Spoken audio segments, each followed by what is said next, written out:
Today, I made a phone call, one phone call, and that phone call saved me, kept me from spending $900.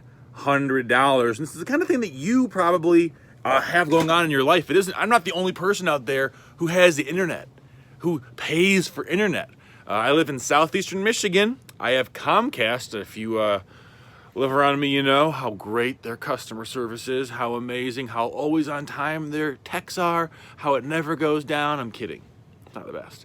And there are other options. There's WOW, there's AT&T, Frontier might be one, something like that.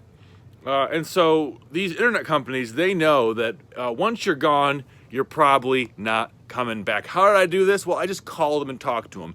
And if that's enough for you, click off the video. But if you want to hear what I said, who I talked to, how I did this to make my internet bill lower 450% from $90 a month to $20 a month, then you're going to want to watch the remaining few minutes of this video. I thank you for your time. And if you give it a thumbs up and you're a subscriber, I thank you for doing that as well. So let's take it back, move into the house, get internet. The promotional rate for internet plus cable is like $30 a month. And then after 12 months, or after however many months it was, it goes up to $60 a month, and then it goes up to $85 a month, and then $90 a month.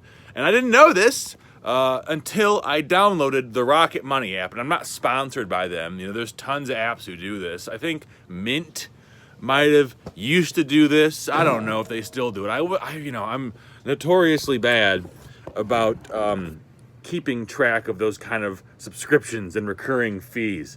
I had 2 Amazon Prime accounts. Can you believe that? You probably can.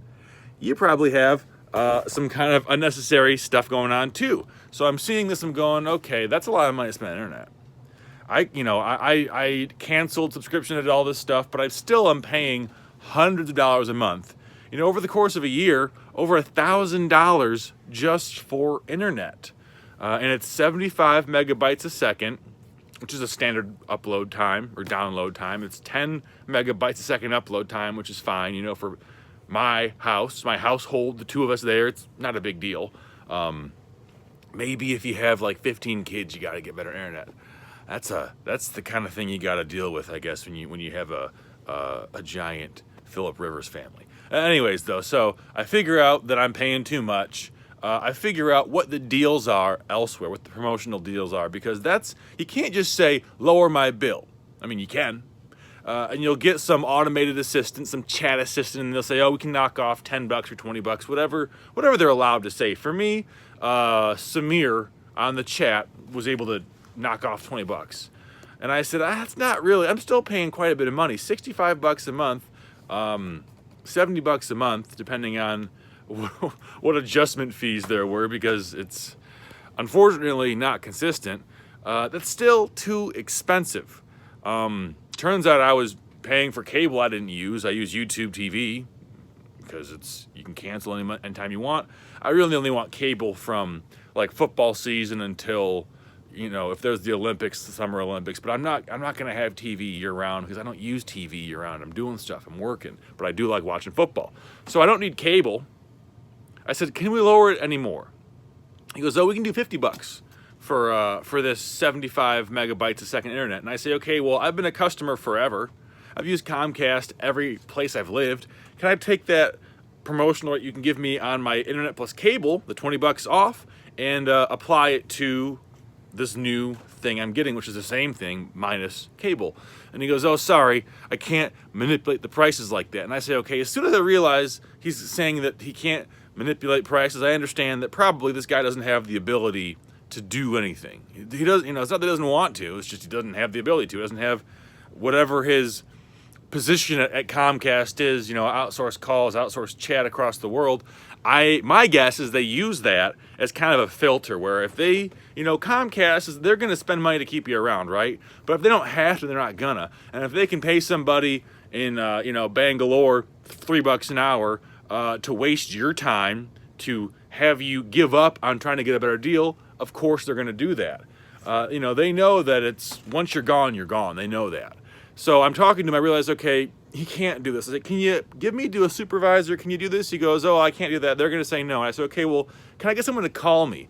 Because I know that's a different level. If you can talk to somebody in person, they're going to be paid more than somebody who has just a reply via chat. And someone who is paid more is going to be more proactive at finding a solution because they're instructed not to waste time. It's just the way it goes. I know it's annoying that we got to play these games, right?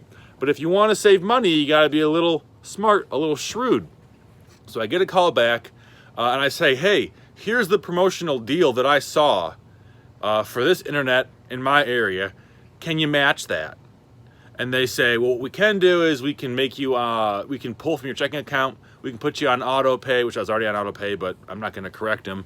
And we can give you that same discount on your internet, which lowers it from whatever it was, 50 bucks a month, down to 20 bucks a month. 20 bucks a month. What I was paying was 450 times percent, not times, 4.5 times, 450% higher than that, all because I made one call. It took me like an hour and a half between calling them and then waiting for the modem to be reset and all this stuff they got to do. But an hour and a half to make, 900 bucks.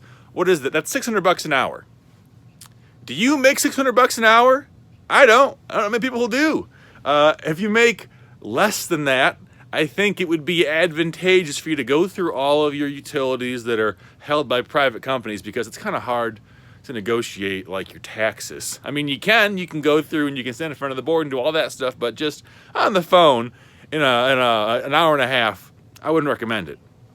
What you can do is talk to, if you're like me, you got a warehouse, you pay for a dumpster. They are so willing to negotiate on how much you pay for your dumpster on your pickup schedule because once it's here, it's a pain in the butt to move. Your cell phone bill, your internet bill, any of these privately owned recurring subscriptions, you're going to have a lot of luck if you just use that strategy. Make sure you're talking to somebody whose time is expensive. Make sure you can bring them a competing offer in your area. And make sure that you're not going to say like, oh, I'm going to quit, because you really always want to let them know like, hey, I'm looking elsewhere. I'm not gone. I'm worth you personally investing time into, but I am looking elsewhere. That's my story. Thanks for watching, guys. If you give it a thumbs up, appreciate that. If you're new, subscribe. If you're not, I'll see you guys tomorrow, maybe the next day.